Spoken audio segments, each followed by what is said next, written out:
estábamos hablando de la acción en el paisaje, y entonces yo insistía que lo mejor es hacer acciones en el paisaje.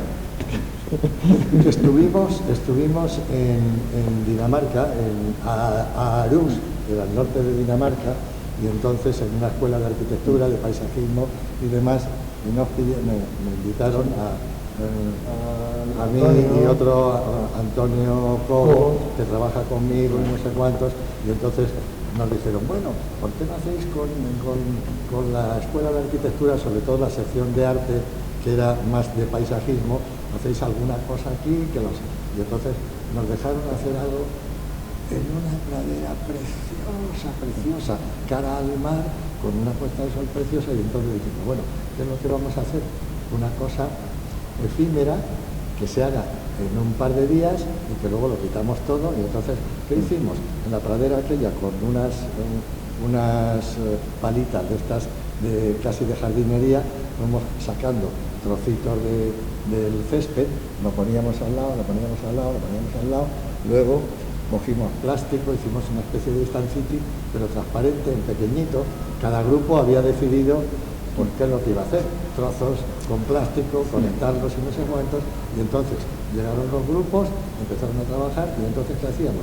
Metía el bordecito ese del plástico ahí, y cogían el trocito de ese, y se ponía encima, y entonces se terminó, que los chavales trabajaron como locos y disfrutando, y bueno, a la puesta de sol, justo en el momento que se estaba poniendo el sol, que había hecho un día horroroso, salió el sol y quedaba aquello brillando de unas imágenes preciosas. Y entonces dije, se acabó ya el trabajo, ahora hay que quitarlo todo y dejarlo como estaba. Yo pensé que iban a volver al día siguiente, se quedaron hasta las 11 de la noche, y al día siguiente allí no veían el resto. No, sí, eso está muy bien. Entonces, luego, las imágenes que luego se mandaron por internet y tal, son de una belleza, que son muchísimo más bonitas que porque sacaron justo las imágenes de la puesta de sol, con todo aquello brillando, con luces distintas. Sí, pero lo importante no es que solamente son las imágenes, ha sido una vivencia, la vida que la ha vivido. Bueno, otra vez el egoísmo del que ellos sí, pero otros no.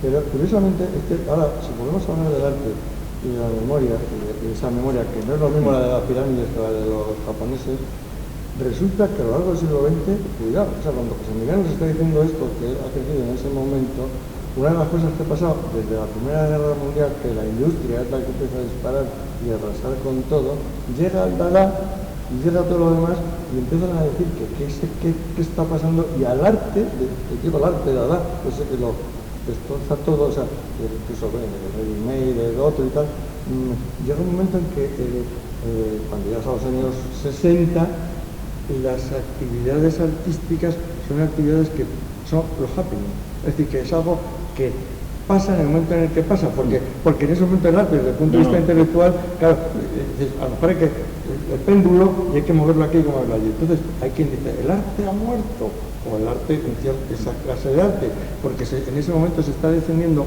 otro arte que es el que se produce en el momento, en el instante, y tal, claro, que no es y luego la memoria, es la leyenda. O sea, el arte está claro que ha abandonado las dos dimensiones del cuadro y se ha convertido en instalación al salir a tres dimensiones. Pero es que en ese momento, desde además, hace 40 o 50 años, el arte ya es instalación. Pero es que además, resulta que al ser con firma, deja de estar en el parque de atracciones, por decirlo de algún modo, porque a lo mejor en el parque de atracciones aquello está ya fijo y se repite y no sé qué. El artista lo monta, lo desmonta, se va y adiós, y queda para el resto. Y yo creo que hay que compatibilizar las dos. O sea, por ejemplo, intervención en el paisaje de Glenn Murcutt, ahora mismo en el concurso habría la opción de hacerlo como un artista o hacerlo como un industrial, de alguna manera, que la de siempre.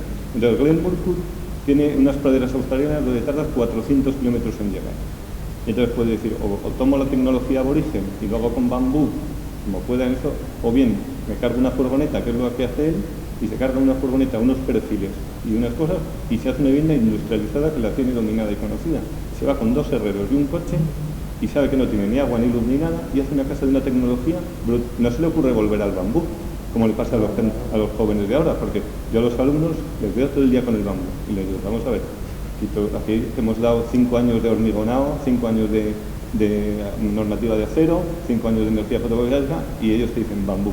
Entonces, la lucha entre... Escucha, perdona, que yo no entiendo de dónde viene lo del bambú, porque en la UCJC, por ejemplo, que la señora se llama Anupama y es de Bombay y es de no sé cuántos y de India, y entonces allí utilizan bambú, pero dices, y aquí con el bambú, porque el que hay en la costa valenciana es un bambú que no se parece ni tiene la resistencia que tienen estos que hacen casas hasta de 4 plantas de bambú. Entonces, claro, entonces o sea, dices, el bambú es reciclable, por lo visto el crecimiento es rapidísimo, o sea, en 6 meses tienes praderas de bambú, entonces dices, bueno, es renovable, etcétera, etcétera. Pero dices, en las Navas del Marqués tendrías o la posibilidad de industrializar el pino, ¿no? Sí, Madera Navalcarnero. Nosotros tenemos ahora mismo una firma que nos da el pino, mucha agua, nos da el pino industrializado, lo vamos a utilizar. Claro, habría que, o sea, un tema que a mí cuando me contaste que era un observatorio de la naturaleza, un tema que me suele interesar es si tiene que coger forma de observatorio o es, si la función hace, un debate clásico, ¿la función hace la forma o no? Es un observatorio, o sea, hemos estado en lo de Eiffel, ahí la función no hace la forma. Es que, bueno, claro, evidentemente... Es un observatorio... Es que si hablamos de arquitectura, no funciona de la forma. A mí eso se lo inventó un señor que quería poner a la arquitectura a nivel de la industria, y es una manera de la ingeniería, y es una manera de hacerlo. Incluso la función hace la forma, dice, cuando estudias los ojos, hay como 200.000 formas de ojos, desde los de los insectos más pequeños, que son ojos múltiples y demás, hasta los ojos de los dinosaurios y te das cuenta, o los de los búhos, y cada uno, algunos ven en el espectro infrarrojo y nosotros somos incapaces. Entonces que eso en un momento determinado nos sirvió para dejar un poco el estilo que estaba perjudicando mucho a la arquitectura, porque en el fondo era una arquitectura de estilo, ¿me explico? Entonces sirvió como revulsivo, pero hoy día pues nadie creería en eso. Si estamos ahí y lo que hablamos es de la percepción, y si lo que pretendemos es aprender a percibir, yo me tengo que valer ahí de unos cuantos mecanismos de significación en el espacio y no ya la función hace la forma, o sea, dejando al margen la forma, es decir, yéndome al espacio, es decir, y si yo lo que quiero es significar el espacio lo empiezo a significar como los animales, o luego con algo de música, o luego, es decir, me voy fijando como el búho, y entonces resulta que los recursos que necesito para valorar ese espacio no tienen necesariamente que ver ni con la tecnología, ni con núcleos, ni con el... Será con lo que nos interese, y en este caso nosotros, como tenemos la suerte... Habría que saber con qué tiene, con qué tiene que ver. En la industria del automóvil, si tú sacas un diseño feo, no se vende. Vale, pero todos los coches que hay son bonitos. Pero que no es... Ha habido una marca comercial pero que yo no estoy en esa dimensión, que yo ahora no estoy discutiendo de eso. Si hablamos de... Sí, pero en el momento en que sale uno, o bien que se adelanta y se arruina porque se adelanta, le pasó, por ejemplo, a Renault con el Avantime, que lo tuvo que retirar del mercado, y ahora el nuevo Espace se parece al Avantime. Ese tema me parece muy bueno, y yo te sigo la corriente hablando de eso, pero estaremos hablando de otra cosa, que esto hace un rato estaba hablando del riesgo de los dineros. Claro, y entonces, y ahora mismo además, si además me dices, ¿y con qué recursos? Pues resulta que tenemos la suerte de que tenemos 15 o 20 marcas que nos han dejado madera de pinus de esta ya industrializada, paneles de no sé qué, granito descuartizado de tal y tal, y bueno, pues tenemos la suerte de que tenemos 10 o 12 materiales de los que tirar, con los cuales podemos significar aquello, al margen de si somos más, si somos menos, bueno, al margen, el problema está en que ahora, como artista, tú verás qué es lo que quieres significar ahí, lo que quieres contar. Entonces, si lo que quieres contar es que estás ahí como Heidegger por el camino de la vaca, pues tú te centras en eso, y en el castillo interior de Santa Teresa, y cuando vienes por aquí, pues te olvidas de que ayer mataron a 40 y tantos en no sé cuántos lugares del mundo. Si cuando le das al botón, que ese es el botón, que es el del Mercedes, el de aquí abajo, y el del botón de la televisión, de repente empiezan a salir conflictos en el mundo, y entonces depende ahora de que ese artista, porque sí que el que se va a defender o definir ahí, que el artista verá con qué ironiza o con qué no ironiza o dónde señala y si está haciendo alusión a que tú quieres hacer aquello como la vaca o no, eso yo no sé. Que creo que siempre hay como dos actitudes, que una es como la que impone, imponer a un concepto como muy amplio de la palabra imposición, una cierta idea sobre la naturaleza, y sería una línea que va desde el Partenón hasta Villa Saboya, pasando por Palladio, que dices: yo pongo una catedral blanca sobre una naturaleza y tengo confianza en que mejoro la naturaleza. A esa gente no se le ocurre pensar que está creando una basura que estropea la naturaleza, dice: yo estoy mejorando. O sea, se cree, hipoteiza, hace algo parecido y pide perdón a los dioses creadores por creer que con una piedra mejora la naturaleza. Y le hace un canto poético diciendo: te pido perdón, Dios mío, porque sobre tu creación he añadido una piedra nueva. Y entonces esa es una actitud. Y la otra es la de tener un cierto miedo, y que viene de la tiranía de los números, creo yo, la de la estadística, ¿no? De decir: no, vamos a hacernos naturaleza, porque esto es una cosa que hay que proteger, y hay una arquitectura que intenta hacerse naturaleza. No, pues yo creo que tiene más que ver, yo creo que tiene más que ver con el dominio, con el intentar dominar o no, intentar predominar o no. En ese sentido, incluso el domus del dominio, parece como que nos lleva a pretender dominar algo. Cuidado, porque yo creo que además, justamente si hablásemos del paisaje, y en esos términos que yo quería hablar un poco académicos, ese paisaje que empieza a nacer antes del Renacimiento y sigue con el Renacimiento y tal, hasta que llega al paisaje inglés, yo creo que hay una gran diferencia entre lo que nos cuenta Palladio y su rotonda y lo que nos cuenta el paisaje inglés.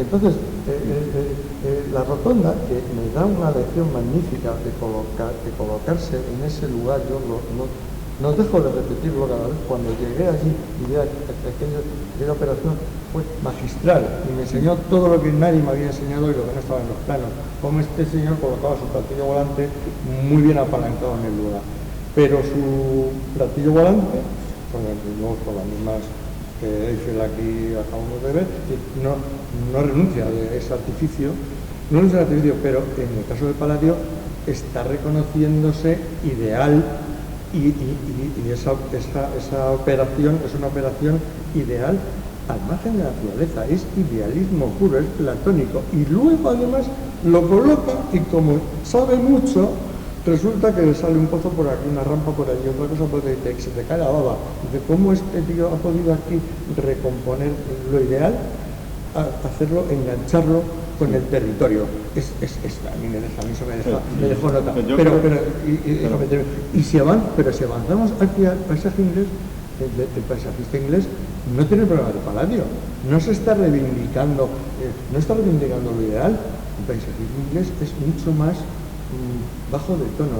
Entonces se trata de ser más o menos soberbio, y aquí en el Mediterráneo los dioses han vivido con el ser humano de una manera muy soberbia. Y yo quizá lo que sucede es que los dioses convivían con el ser humano, iban, venían, tenían hijos, no sé qué, Aquiles, los héroes, y entonces el ser humano quiere ser como Dios y Dios es como el ser humano. Hablo de los reales. Bueno, también, no, pero lo que dices tú de Palladio, o sea, el hombre del Mediterráneo tiene que vivir de cuidar la tierra y sacarle fruto. Cuida la tierra para sacarle tomates y la cuida para sacarle lechuga. Y sabe que la tiene que dejar descansar porque si no, o el olivo lo tiene que, el año que produce mucho, luego tiene que cuidar la naturaleza. Pero ese es el campo. Es el campo de Palladio, que tiene sus canales para unir las fincas. Pero ese todavía no es el paisaje. En ese caso es el campo de elaborar. Entonces, mientras que el campo es de batalla o es para trabajar, no es paisaje todavía. Es el campo de trabajo. Y el paisaje empieza a ser contemplativo. Y claro, y cuando es contemplativo, no hay ficción. El paisajismo inglés, donde esa naturaleza es muy difícil sacarle rendimiento, comparado con el fértil Mediterráneo. Debe ser eso, claro. El valle más fértil era el Nilo, y el siguiente valle más fértil era el del Guadalquivir. De ahí la pelea de todos los árabes por conseguir la fertilidad que tenía el Guadiana en la desembocadura. O sea, los sitios más fértiles han sido el Mediterráneo. Pero claro, en ese momento hablamos del territorio, no hablamos del paisaje. Yo me refiero a que el paisaje es eso que tú demandabas ahora mismo y que decías que ese observatorio es el observatorio de qué. Entonces, evidentemente, ese de qué que tú demandabas, el de qué no existe, y mientras no llegues tú con tu observatorio a convertirlo en algo, no hay nada que hacer. Y entonces, ahí es cuando tú, a la hora de preguntar, ¿y eso qué función o qué forma? Yo me lavo las manos, porque es mejor, déjame de función y de forma, te hablo de percepción, y entonces ya veremos cómo y qué percibo o no y tal. Y ahora lo que sucede es que evidentemente estamos en un mundo muy crítico. Claro. O sea, tiene que ver con lenguaje personal o lenguaje de época. Creo que vivimos en una época que no tiene lenguaje y no quiere dejar huella.